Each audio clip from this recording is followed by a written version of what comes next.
Praise the Lord, dear brothers and sisters. எப்பத்தா என்ற வார்த்தை கேள்விப்பட்டிருக்கீங்களா? வேதாகமத்தில் அதன் பின்னணியை நம்ம பார்க்கலாமா? கர்த்தரிடத்துல ஒரு செவிடரையும் அவர் சரியாக வாய் பேச முடியாத இருக்கிற அந்த ஒரு பர்சனை அவர்கிட்ட கொண்டு வராங்க. அப்போ அவரை சோஸ்தமாக்கும்படி வேண்டிக் கொள்கிறாங்க. அப்போ கர்த்தர் என்ன செய்கிறார்னா, அவர் விரலை அவர் காதில் வைத்து உமிழ்ந்து அவர் நாவை தொட்டு வானத்தை அன்னார்ந்து பார்த்து எப்பத்தா என்று சொன்னார். எப்பத்தா என்றால் திறக்கப்படுவதாக என்ற அர்த்தமா. சொன்ன உடனே அந்த மனிதர் செவிகள் திறக்கப்பட்டு நாவின் கட்டுகள் அறுக்கப்பட்டது. இப்படியாக இந்த வார்த்தையை விசுவாசிங்க. நம்ம வாழ்க்கையிலும் அநேக கட்டுக்குள்ளாக நம்ம இருப்போம்.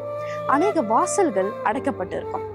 விசுவாசித்து தனிப்பட்ட ஜெபத்துல ஒவ்வொரு நாளும் சொல்லுங்க, எப்பத்தா என்று என் வாழ்க்கையில் இருக்கிற கட்டுகள் அறுக்கப்படுவதாக, வாசல்கள் அடைக்கப்பட்ட வாசல்கள் திறக்கப்படுவதாக என்று ஒப்புக்கொடுங்க. கர்த்தர் உங்களை வழி நடத்துவார். கவலைப்படாதீங்க, அவர் உங்களுக்கு சகாயம் செய்வார். Thank you. God bless you.